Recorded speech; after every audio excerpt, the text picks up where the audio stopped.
conversations are something we should courageously endeavor to have wherever we go. That's my challenge to you today. So it won't surprise you then to learn that one of the reasons why I'm standing right here on this stage is because I had the courage to introduce myself and have a conversation with Caroline Jones, the organizer of this event. I didn't know this was her project. I didn't really know much about her. We met at an event last February, and we liked each other. We caught on to each other's good vibes, and we decided we were going to have coffee. And it was at that coffee that she told me about this TEDx event, and she said, I want you on that stage. She didn't know this has been on my wish list for a very long time. Thank you, Caroline. So here I am. See what happens when you have a conversation with a stranger? So how's your conversation life right now? Your networking life? Your social life? Is it an adventure? Is it so-so? Is it in need of a little work? I'll tell you what mine is like right now. It is one big, juicy social experiment.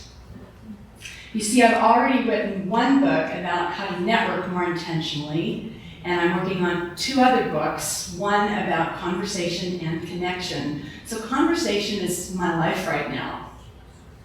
I've been doing research, I've been reading about conversation, having conversations, listening in on conversations, observing conversations.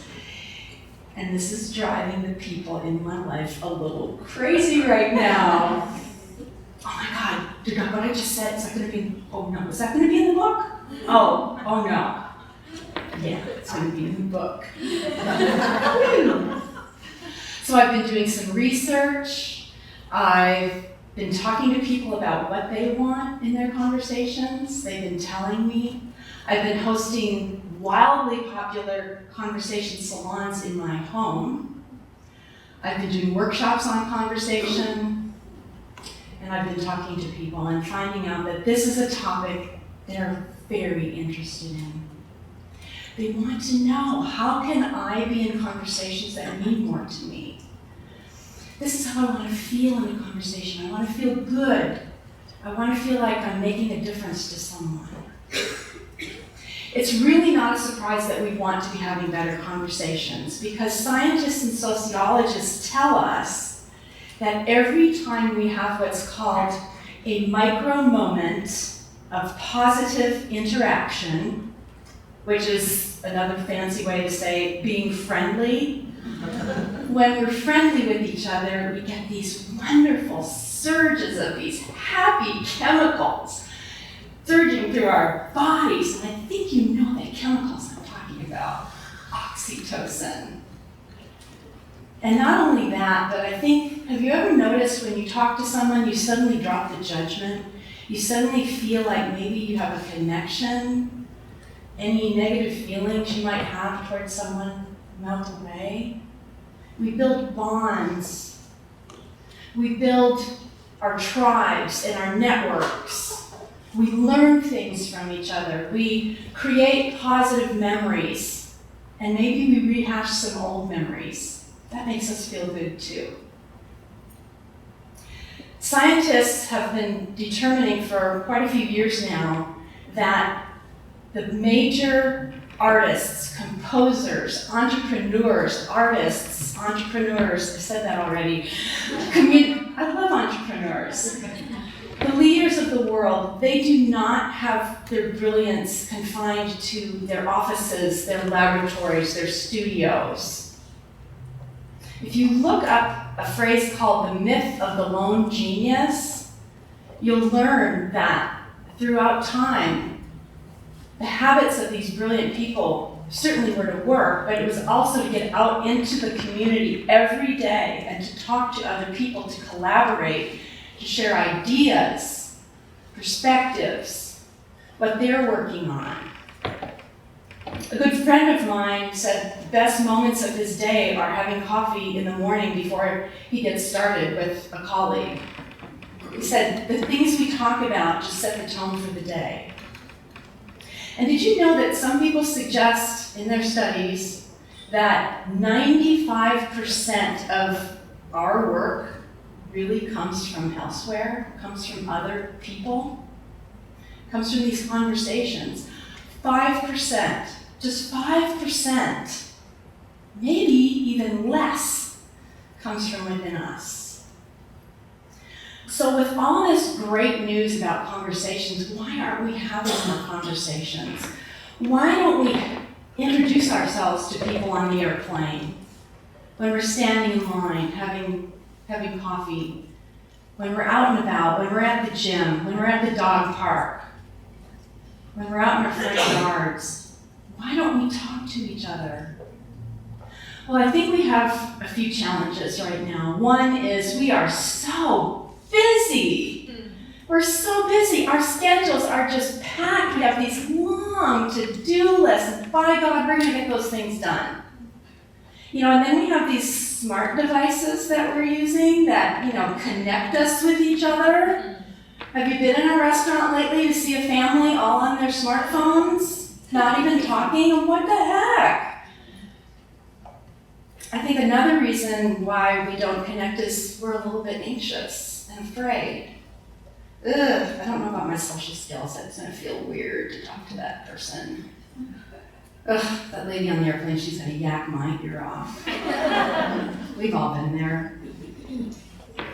I don't know what to say. I might look like I'm flirting or hitting on that woman, if you're a guy. I don't know. I don't have time. And then I think there's another reason. One is, what's your vision for your conversations? What kind of conversations do you want to have? Have you thought about that? Have you set some intentions for how you want to feel in your conversations? What do you want to talk about?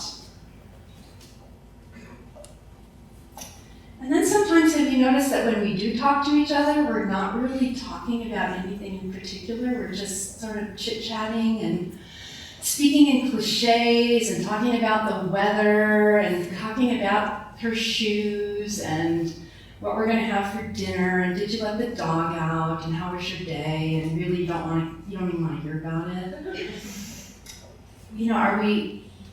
And then we talk about what the Kardashians are doing. Who cares? Come on, who cares? So I have a challenge for you, and that is to start at this event today, maybe at the coffee break. Introduce yourself to someone you don't know. Have a conversation. Start with a question like this.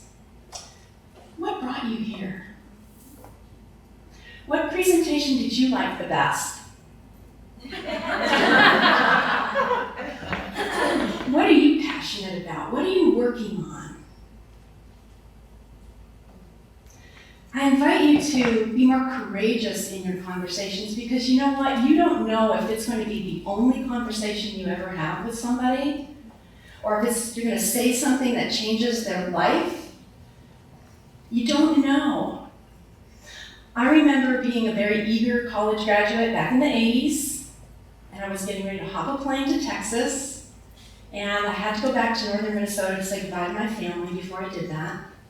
So I went to the nursing home as part of that trip to see my grandfather, who was not in good health. He was in a wheelchair, and I think he knew that it was going to be the last time we saw each other. I was too young and too optimistic to even think that way. We had a nice visit. He asked me about what I'd be doing and where I was going, and I told him, and the last thing he said to me was, "Have a great life. Have a great life." Grandpa, I'm having a great life. So my challenge to you again is be courageous in your conversation. Introverts, I know that being in a group of people is challenging for you. It takes a lot out of you, and you may hesitate to speak and say what's on your mind. But do it anyway, because if you don't, what you're thinking in this very moment is lost forever. Extroverts. Woo! Yeah, you're the life of the party. We love the light and the energy you bring to the room, but you know what? I'm going to ask you to tone it down a few notches so that the introverts can also speak. Allow a little bit of spaciousness. Take a breath. And if you're an ambivert like me, which means you're a little bit of both, pay attention to how you flow in your conversations. Instinctively, you'll know when it's time to speak and when it's time to be silent. In the end, I want to tell you that being at an event like this one is amazing for all of us. And it isn't just about what's happening up on the stage, it's happening with all of you. I challenge you to go into the next break and into the world and remember that you too have ideas worth spreading. Thank you.